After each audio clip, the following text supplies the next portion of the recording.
हरे कृष्णा। प्रेम से बोलिए वृंदावन बिहारी लाल की जय। श्री तुलसी शालिग्राम भगवान की जय। आप सभी भक्तगणों को कार्तिक मास की अनेकों शुभकामनाएं। भगवान विष्णु, माता लक्ष्मी, तुलसी जी की भरपूर आशीर्वाद आप सभी को प्राप्त हो। आप सदा उन्नति प्रगति करें, स्वस्थ और खुशहाल रहें। प्रिय भक्तगणों, जिस तरह सतयुग के समान कोई युग नहीं, वेद के समान कोई शास्त्र नहीं, गंगा जी के समान कोई तीर्थ नहीं, उसी तरह कार्तिक मास के समान कोई अन्य पावन मास नहीं। यह कार्तिक मास भगवान विष्णु को अत्यधिक प्रिय है। पद्म पुराण, स्कंद पुराण और अन्य पुराणों में कार्तिक मास की महिमा का भर भर के बड़ाई की गई है। पद्म पुराण में ब्रह्मा जी बता रहे हैं कि स्त्रियों और पुरुषों ने जन्म से लेकर जो पाप किया है वह सब कार्तिक मास में दीप दान करने से नष्ट हो जाता है। जी हाँ प्रिय भक्तों, ऐसी अद्भुत महिमा है कार्तिक मास की। कार्तिक में भगवान श्री हरि विष्णु की इच्छा से जो कुछ भी किया जाए वह अक्षय हो जाता है। वर्ष का 8वां महीना कार्तिक मास के नाम से जाना जाता है। इस कार्तिक मास को देव पक्ष और दामोदर मास भी कहा जाता है। प्रिय भक्तगणों, इस बार 2024 में कार्तिक मास 18 अक्टूबर 2024 शुक्रवार से शुरू होगा और 15 नवंबर 2024 तक चलेगा। दोस्तों, कार्तिक मास का शास्त्रों में विशेष महत्व बताया गया है। इस महीने में जो व्यक्ति भगवान विष्णु और माता लक्ष्मी की उपासना करता है उसकी सारी इच्छाएं पूर्ण होती हैं।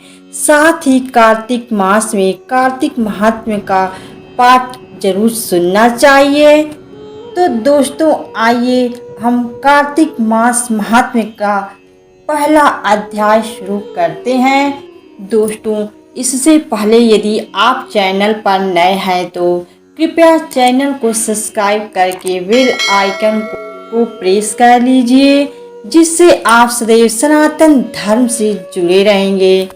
दोस्तों, आइए हम कार्तिक मास महात्म्य कथा अध्याय 1 का श्रवण करते हैं, जिसे बहुत ही शांत एवं प्रसन्नचित मन से सुनिएगा। तो दोस्तों, मैं सिमरू माता शारदा, बैठे जिह्वा आए, कार्तिक मास की कथा लिखे कमल हर्षाय।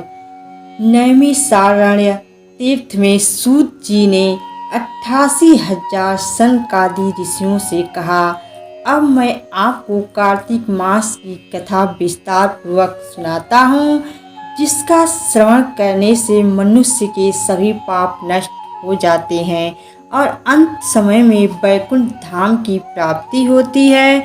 सूत जी ने कहा, श्री कृष्ण जी से अनुमति लेकर देवर्षि नारद के चले जाने के पश्चात सत्यभामा प्रसन्न होकर भगवान कृष्ण से बोली, हे प्रभु, मैं धन्य हुई, मेरा जन्म सफल हुआ। मुझ जैसी त्रैलोक्य सुंदरी के जन्मदाता भी धन्य हैं, जो आपकी 16,000 स्त्रियों के बीच में आपकी परम प्यारी पत्नी बनी। मैंने आपके साथ नारद जी को वह कल्प वृक्ष आदि पुरुष विधि पूर्वक दान में दिया, परंतु वही कल्प वृक्ष मेरे घर लहराया करता है।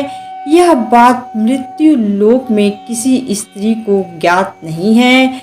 हे त्रिलोकीनाथ, मैं आपसे कुछ पूछने की इच्छुक हूँ। आप मुझे कृपया कार्तिक महात्म्य की कथा विस्तार पूर्वक सुनाइए, जिसको सुनकर मेरा हित हो और जिसके करने से कल्प पर्यंत भी आप मुझसे विमुख न हो। सूत जी आगे बोले, सत्यभामा के ऐसे वचन सुनकर श्री कृष्ण ने हंसते हुए सत्यभामा हाथ पकड़ा और अपने सेवकों को वहीं रुकने के लिए कहकर विलास युक्त अपनी पत्नी को कल्प वृक्ष के नीचे ले गए। फिर हंसकर बोले, हे प्रिय, 16,000 रानियों में से तुम मुझे प्राणों के समान प्यारी हो।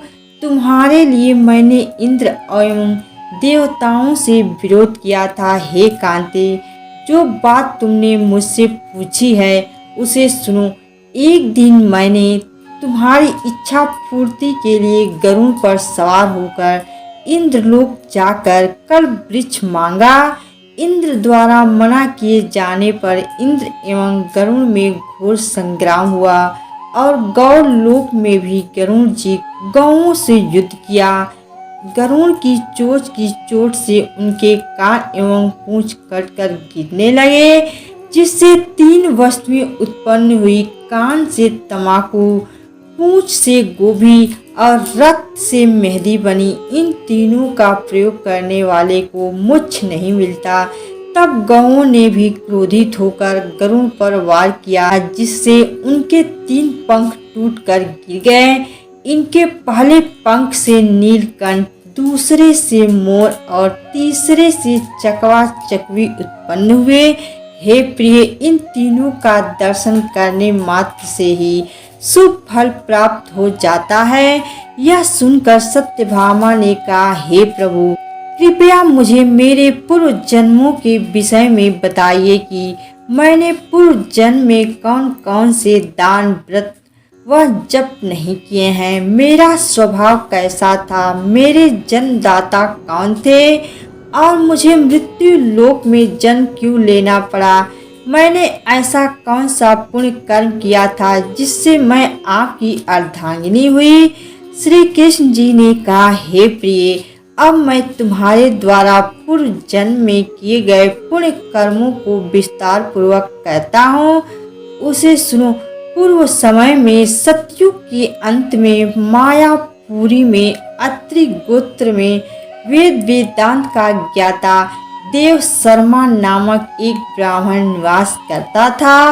वह प्रतिदिन अतिथियों की सेवा, हवन और सूर्य भगवान का पूजन किया करता था।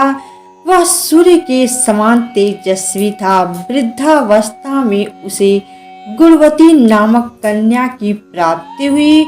उस पुत्रहीन ब्राह्मण ने अपनी कन्या का विवाह अपने ही चंद्र नामक शिष्य के साथ कर दिया। वह चंद्र को अपने पुत्र के समान मानता था और चंद्र भी उसे अपने पिता की भांति सम्मान देता था। एक दिन वे दोनों कुश व समिधा लेने के लिए जंगल में गए। जब वे हिमालय की तलहटी में भ्रमण कर रहे थे, तब उन्हें एक राक्षस आता हुआ दिखाई दिया। उस राक्षस को देखकर भय के कारण उनके अंग शिथिल हो गए और वे वहां से भागने में भी असमर्थ हो गए। तब उस काल के समान राक्षस ने उन दोनों को मार डाला। चूंकि वे धर्मात्मा थे, इसलिए मेरे पार्षद उन्हें मेरे वैकुंठ धाम में मेरे पास ले आए। उन दोनों द्वारा आजीवन सूर्य भगवान की पूजा किए जाने के कारण मैं दोनों पर अति प्रसन्न हुआ। गणेश जी, शिव जी, सूर्य भी इन सबकी पूजा करने वाले मनुष्य को स्वर्ग की प्राप्ति होती है। मैं एक होता हुआ भी काल और कर्मों के भेद से 5 प्रकार का होता हूँ।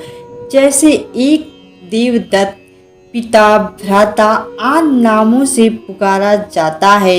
जब वे दोनों विमान पर बैठकर सूर्य के समान तेजस्वी रूपवान चंदन की माला धारण किए हुए मेरे भवन में आए, तो वे दिव्य भोगों को भोगने लगे। दोस्तों, इस प्रकार कार्तिक मास महात्म्य का पहला अध्याय समाप्त हुआ।